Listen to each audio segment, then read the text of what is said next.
सभी भाई बहनों को नमस्ते और बच्चों को प्यार। तो आज मैं अपने कुछ विचार व्यक्त करना चाहती हूँ।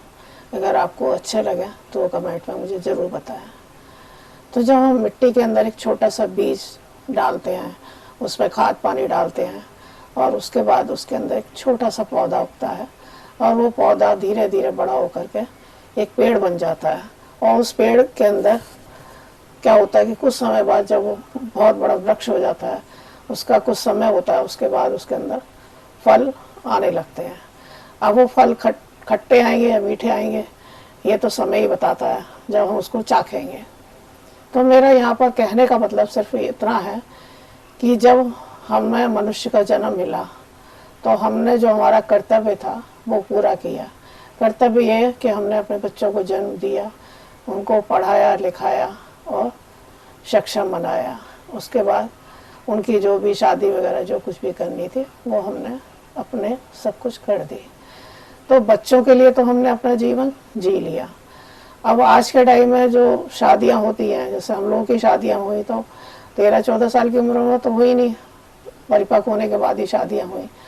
तो इन कारों से फ्री होते होते, मतलब बच्चों की शादी पढ़ाई लिखाई से फ्री होते होते 50 से 60 साल की उम्र लगभग बीत जाती है। तो मेरी उम्र भी लगभग 60 साल की हो चुकी है। अब हमने ये सब तो सारा काम कर दिया, ठीक है, हमने बच्चों का जो फर्ज था वो हमने पूरा कर दिया। लेकिन अब जो हमारी उम्र 60 साल की हो गई है, अब वो हमारी उम्र में पता नहीं किस टाइम हमारी सांसें बंद हो जाए, कुछ नहीं पता होता है। अब इन सांसों के बंद होने से पहले हम ऊपर जाएंगे ईश्वर के यहाँ, तो हम उसको क्या जवाब देंगे? ये कहेंगे कि सिर्फ आपने भगवान हमें भेजा था और हम अपना कर्तव्य पूरा करे आए, बच्चे थे हमारे सक्षम हो गए, पढ़ लिख गए, शादी हो गई, नाती पोते हो गए और आगे की पीढ़ी चलती रही। नहीं, अब हमारा फर्ज ये बनता है कि अब बच्चों से हटके, अब थोड़ी सी मोह ममता को थोड़ा सा अलग करके अब हमें अपने लिए जीना चाहिए। अब हमें अपने आप को भगवान में समर्पित कर देना चाहिए। अब हमारे को इस मोह माया से थोड़ा सा अलग हो जाना चाहिए, क्योंकि इस मोह ममता में पड़ने से कुछ नहीं होगा। अगर आपको मृत्यु आ गई, ठीक है, परिवार के अंदर आप हैं, आपकी क्या पहचान है? लोग आपसे यही तो कहेंगे कि वही फलाने के माता पिता थे, स्वर्गवास हो गया, ठीक है ना।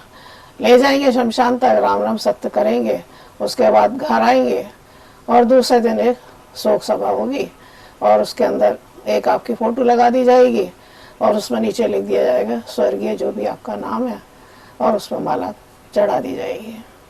आपके यहाँ जो भी शोक सभा में लोग आएंगे वो सब यही कहेंगे कि भाई फलाना आदमी स्वर्ग को सिधार गया। उसके बाद में बहुत ज़्यादा से ज़्यादा लोग इतना याद करेंगे कि बाहर तक जाएंगे, तब तक याद करेंगे और चौखट से बाहर निकल के सब भूल जाएंगे।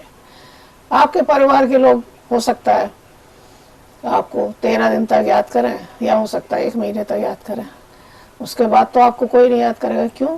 उनकी भी अपने आगे की ज़िंदगी है। अगर वो उसी चीज़ को लेकर बैठे रहेंगे तो आगे ज़िंदगी में जी नहीं पाएंगे, तो उनको भी अपने दिमाग से ये चीज़ निकालनी होगी। लेकिन आपके आगे क्या लग गया? स्वर्गीय। लेकिन जो आपको कह के गए स्वर्गीय, उनको नहीं पता ना कि हम स्वर्ग में जा रहे हैं कि नरक में जा रहे हैं कि बैकुंठ में जा रहे हैं। ये तो हमारे आगे लिख दिया गया कि स्वर्गीय। तो हमें स्वर्गीय होने के लिए भी तो कुछ करना पड़ेगा ना।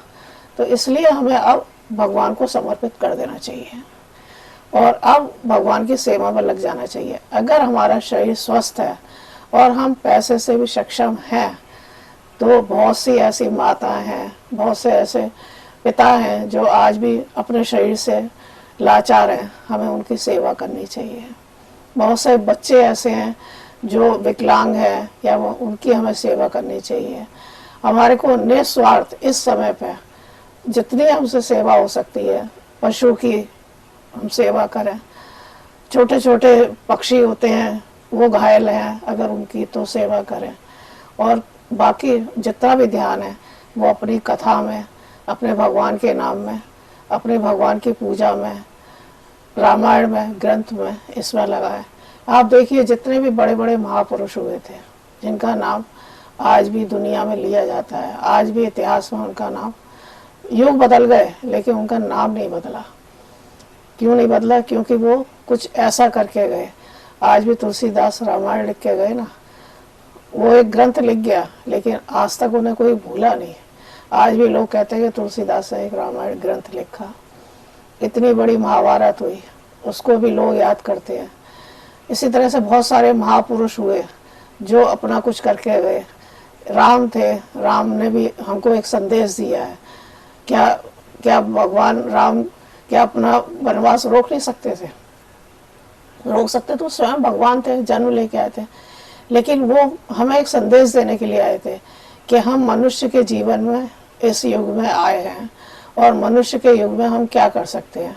उन्होंने अपनी माता का, अपने पिता का आज्ञा का पालन किया और वो वनवास गए।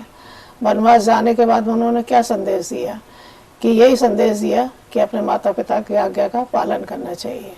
क्या वो इतने सक्षम नहीं थे? थे ना। लेकिन देखिए वो नाम कितना कर गए। आज भी लोग जब इंसान मरता है तो क्या कहते हैं? राम का नाम सत्य है, सत्य बोलो सत्य है। तो वो कितना बड़ा नाम छोड़ गए। जो युग बदल गए, आज कलयुग आ गया, लेकिन आज भी लोग राम राम जपते हैं।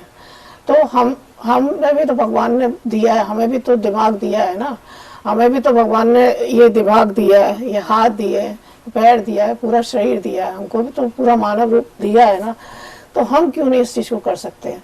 हम भी थोड़ा सा अलग हटके भगवान का नाम लें, संसार में सब कुछ कर सकते हैं ना। अगर जितने भी आप सक्षम हैं, अब जरूरी तो नहीं है कि हम पास बहुत पैसा है। अगर पैसा नहीं है तो हम अपने हाथ पैरों से तो कर सकते हैं ना। उससे तो हम भगवान का नाम ले सकते हैं ना। जितनी हमसे मदद हो सकती है अपने शरीर से तो कर सकते हैं ना। अगर हम अपना ध्यान लोगों की सेवा में लगाएंगे तो हो सकता है हम और भी लंबे और स्वस्थ रहें। अगर हम इसी चीज़ में, अपने मोह माया में, ममता में लगे रहेंगे कि ये हमारा बेटा है, ये हमारी बेटी है, ये हमारा परिवार है, ये रिश्तेदार है, ये सब कोई काम नहीं आएगा। जब आखिरी समय पे आप जाओगे ना तो ये लोग कोई काम नहीं आएंगे। काम सिर्फ वही आएगा जो हमने किया है, जो हमारी अपनी वो है। तो हमें इस चीज़ को ध्यान में रख के काम करना चाहिए कि अब हमें जो भी भगवान ने, जो भी हमें अंतिम समय में टाइम दिया है, जो भी क्षण है, 60 साल की उम्र के बाद में पता नहीं कब हमारी सांसें थम जाए। तो जो भी हमें भगवान ने समय दिया है उसमें हम अच्छा सोचें, अच्छे लोगों के साथ में बैठें, अच्छे अपने विचार व्यक्त करें, अच्छी अपनी भावना रखें और धैर्य और संयम से काम लें। हो सकता है कि आपको सामने वाले कुछ इस तरह से उकसाएं कहने के लिए, कह रहे नहीं परिवार है, बच्चे हैं, आप ये है वो है। तो हमें इस माया मोह में नहीं पड़ना है। हमको सिर्फ इस चीज़ में पड़ना है कि अब हमें अपने लिए जीना है, अपने लिए मरना है। तो हम जो ऊपर जाएं, भगवान के पास जाएं, तो भगवान को एक ये बता पाए कि भगवान आपने हमें संसार में भेजा था, तो जो हमें आखिरी क्षण दिए आपने अपना कर्तव्य करने के बाद में, उसमें हम कुछ अच्छा करके आए। बाकी ईश्वर की मर्जी है कि वो हमें क्या देगा और क्या नहीं देगा, ये उसके हाथ में है। हमारा को स्वर्ग मिलेगा या नर्क मिलेगा ये तो हम नहीं जानते हैं, ये तो विधाता ही जानता है। लेकिन हम जो कर सकते हैं सिर्फ वो ही कर सकते हैं। तो मेरे ये छोटे से अपने विचार थे। अगर आपको अच्छे लगे हों तो मुझे कमेंट करके ज़रूर बताइए।